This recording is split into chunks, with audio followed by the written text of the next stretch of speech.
deep into the issues. We'll take you beneath the surface. Greetings and salutations. My name is Orville Higgins and it's another edition of Fan Central. Talking to the people at the heart of the top sporting stories. Hear from your favorite sportsmen and women and the administrators who work tirelessly to make it all happen. It's a live sports talk. I've written an entire article. Yes. Looking at all the major issues every Tuesday at 9 p.m. It's Fan Central.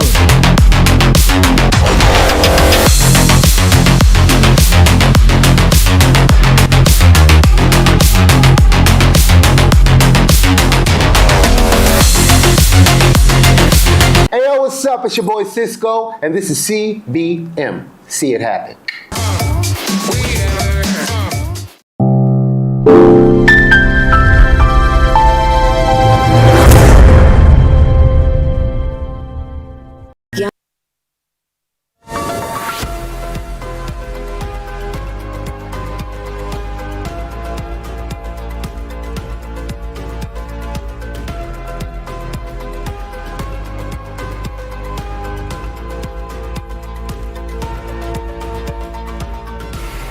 For joining us for CVM News at noon for Wednesday, August 27, 2025. I'm Amoy Harriet.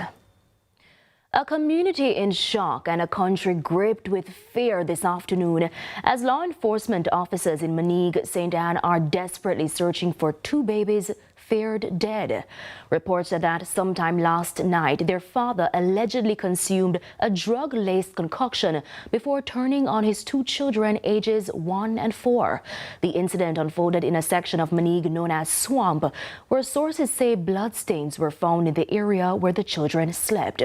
Our news team is currently on location and has observed a heavy police and military presence, with officers scourging the thick terrain. Now drones are also being deployed in hopes of locating the little ones. Residents are horrified by what has unfolded in their usually quiet community, and many are anxiously awaiting word as the search intensifies. In the meantime, children's advocate Diane Gordon Harrison is condemning the tragic incident and is urging community members and law enforcement to do their best to locate the babies. It's always very horrific to hear of such tragedies being unleashed on our children by those who are close to them, those who are supposed to be protecting them, and those who are supposed to be keeping them safe. And so while it's very early days yet, the emotions are raw, tensions are perhaps high, we can't ignore the fact that we have two babies, two children of tender years, who are perhaps extremely frightened at this moment, and we don't know the extent of any injuries that they have been exposed to.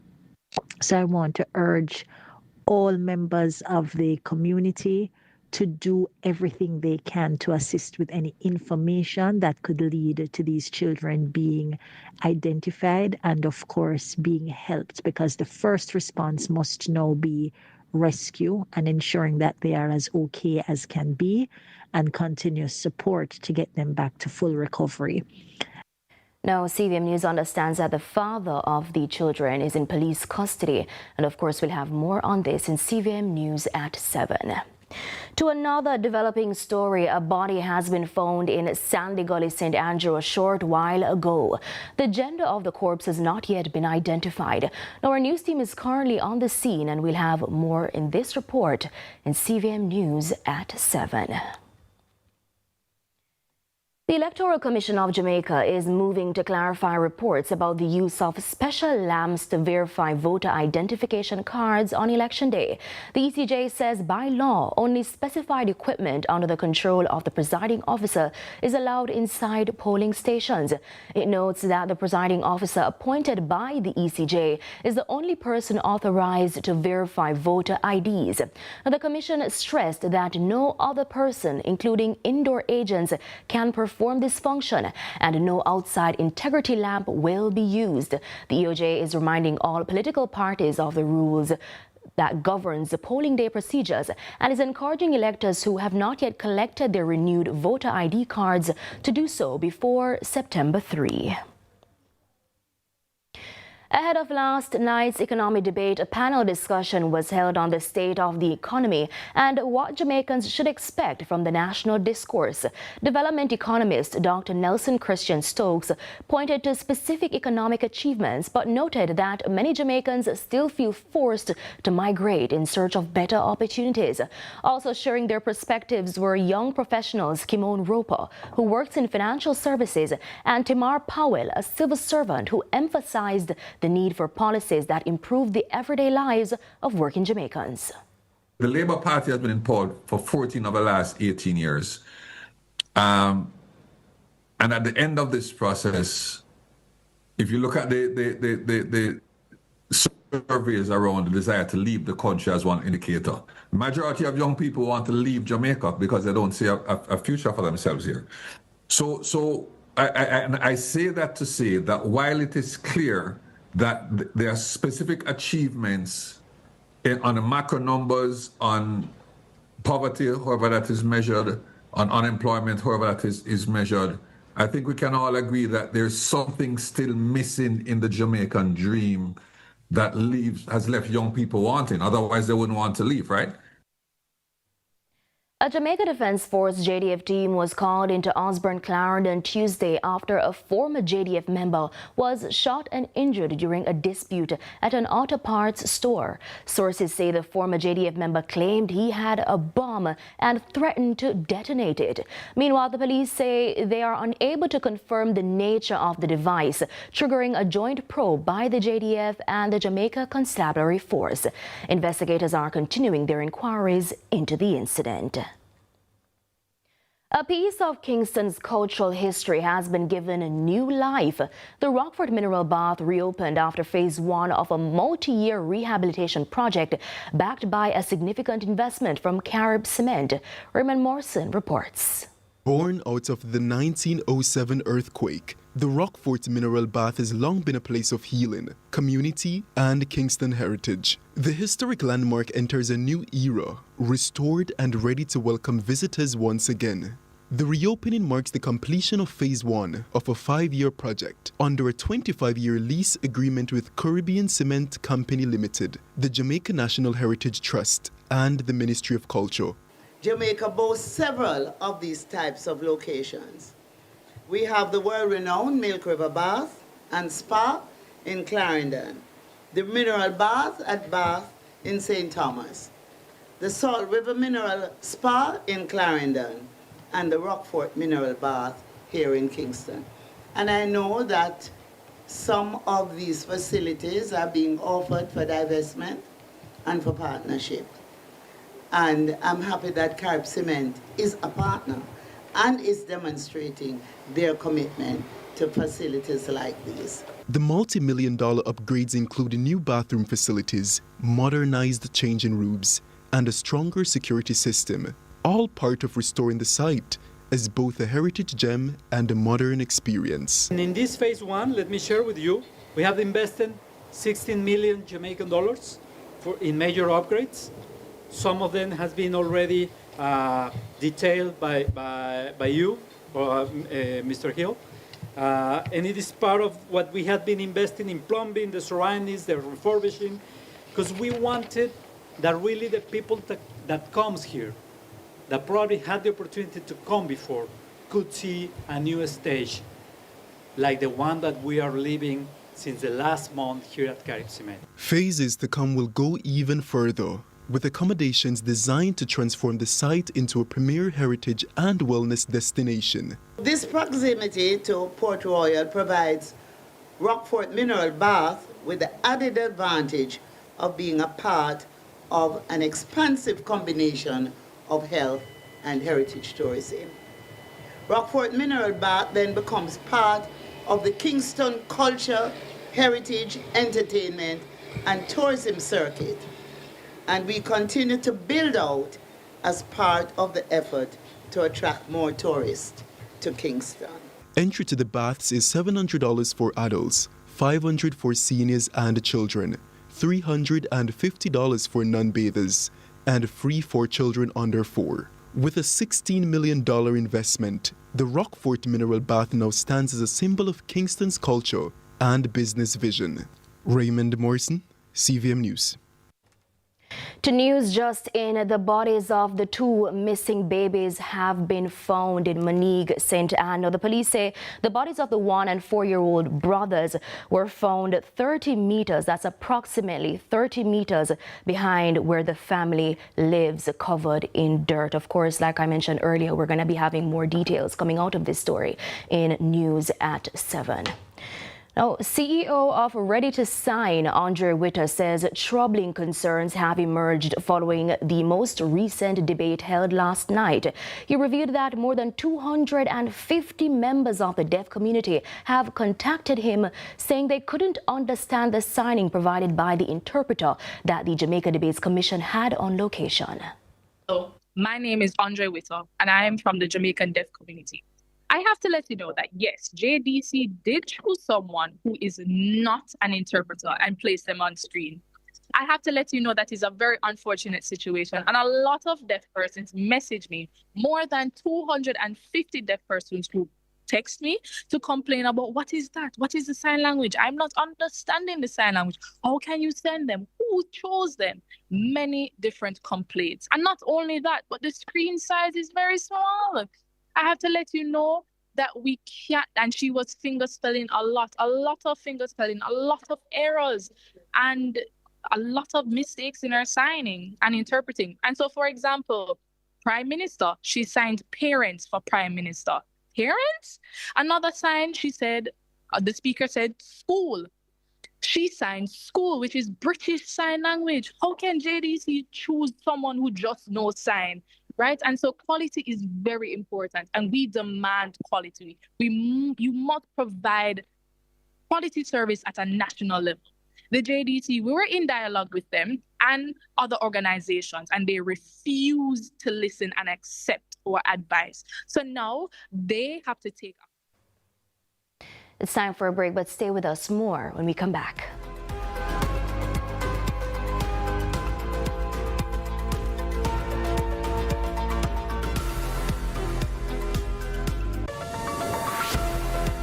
Deadlines slipping? Projects veering off track?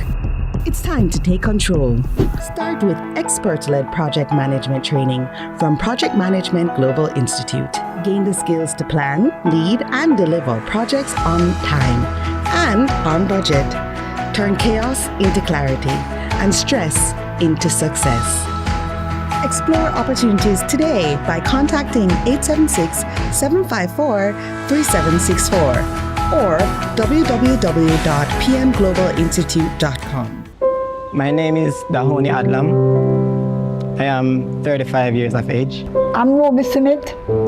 I'm 83 years of age. The house, what I really been into, it wasn't wholesome. My house got burned down.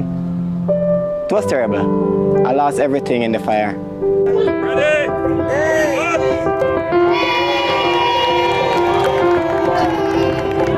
I sleep so happy. I'm happy that I have somewhere again. The new social housing program, I am happy because it gives me a second chance and others as well. The government, through the Ministry of Economic Growth and Job Creation, is building hope, one home at a time. The following is a paid announcement by the Jamaica Labour Party. The Jamaica Labour Party is doing more for your safety. Over the past 9 years, we've delivered the lowest murder rate in 30 years. We've strengthened our police force, and we've delivered landmark programs like the first government-run domestic violence shelters. The JLP is doing more for you, and we're not done yet. Proven results means peace of mind. Choose a safer Jamaica. Put your ex beside the bell. The proceeding was a paid announcement by the Jamaica Labour Party. The Jamaica Debates Commission presents the General Elections Debates in association with Scotiabank, Forever Future, Kendall, The Taste of Quality, Flow, NCB, ARC Manufacturing, Water, JN Group, Lasco Foundation, Pan Jamaica Group, Miss Birdie, H&L Homes, and VM Group. See the leaders debate between the two major political parties live August 28th at 9 p.m. It's a political must-see. Don't miss the General Elections Debates presented by the Jamaica Debates Commission. Watch, listen, decide, vote. From politics to global events, from social issues to breaking news, Lead Story Prime dives deeper, cuts through the noise, and uncovers the stories that shape your world. Join us every Tuesday at 8 p.m. for Lead Story Prime with me, George Davis, for an hour of incisive analysis, expert interviews, and unparalleled coverage of the issues you care about. Lead Story Prime, your front row seat to the most compelling discussions. Lead Story Prime, where the truth comes first. Only on CVM TV.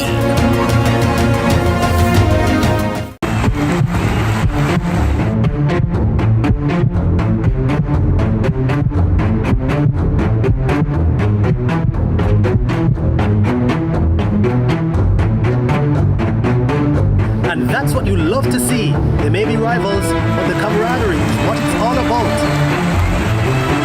Can't wait for the final.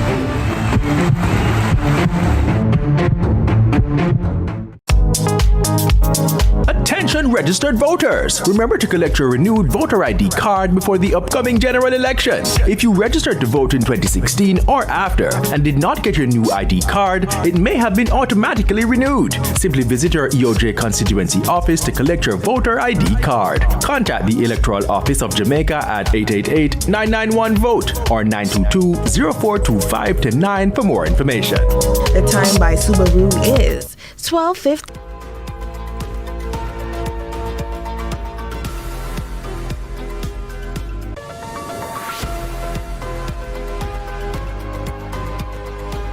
Welcome back to CVM News at noon. On Saturday, the deaf community was left without a voice when the first political debate went ahead without an interpreter. Now, last night, hopes were raised when an interpreter was seen on location, but those hopes quickly faded as concerns started to mount within the deaf community that the interpreter was not fluent in Jamaican Sign Language. Well, joining us again is well-known interpreter Antoinette Tony Aiken, who spoke with us yesterday. And today she's coming to share more on this deepening issue of access and representation. Welcome, Tony. Hello, everybody. All right, so we saw a lot going on social media last night, but from what you've heard, what was the immediate reaction from the deaf community after last night's debate? So, to be honest, I wasn't going to watch it because I thought I would be sleeping, but I didn't get the chance. So the first call I got was from my stepmother. She was saying, "What is this?"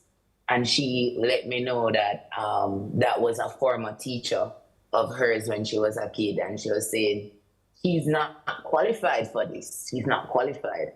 Then I got calls from other deaf persons, texts saying, "What's happening, Tony? Why are you not there?" I can't explain to them why I'm not there more than the information that I've already shared with the public. Quality is all we have been saying. I mean, Andre has said it, JD has said it. I'm sure if you were to ask any organization who represents disabled persons, they will tell you quality is important, especially on a national level. I've heard people saying, "Oh, train, she can make mistakes." No, you don't make mistakes on a national level. This is not the time for mistakes. This is not a small group of people. You're talking about 150,000 deaf people who were ready and tuning in. Most of them didn't even watch it. If you ask them, they said they started and then just move on. They didn't even watch it. It was disgraceful. I mean, simple signs, and this is why I say you can't allow mistakes at a national level. Mm-hmm. The simplest sign anybody who is signed at that level should know is the Prime Minister. This is a sign for Prime Minister. She signed parents. Parents. And when I went on a Zoom last night, because I went on a Zoom with about 60, 70 deaf people, were on the Zoom, and I told them that she didn't even know the sign for Prime Minister because they wouldn't hear that, so they wouldn't know. And I said, she signed this. And they said, oh, because they were confused and they thought parents and billions, how did that connect? And it was horrible. It was a sad moment in our history of what we have provided for many, many, many years, 20 years to be exact. So it's a sad moment. So the conversation is that she wasn't fluent in Jamaican Sign Language. Can you explain the difference between Jamaican Sign Language and other sign languages? She wasn't fluent in either British or Jamaican. She was actually mixing the both. So I know that some of the signs she was saying, for example, like this is British for school, this is food here. So she was mixing what she knows, right? And that's what she did. And I am not bashing her. I am not bashing her because I know it must have been a difficult situation that she was placed in. But this is where we need policy. We need legislation. Because if we had that, this mistake couldn't have happened. It couldn't have happened. It would have been, the deaf community would have been protected. Because there's no policy, no legislation. And say, oh, we can do what we want. We can choose who we want. We don't need the deaf people to tell us. We decide. We decide for them. And that is autism. That is autism. Deciding for people.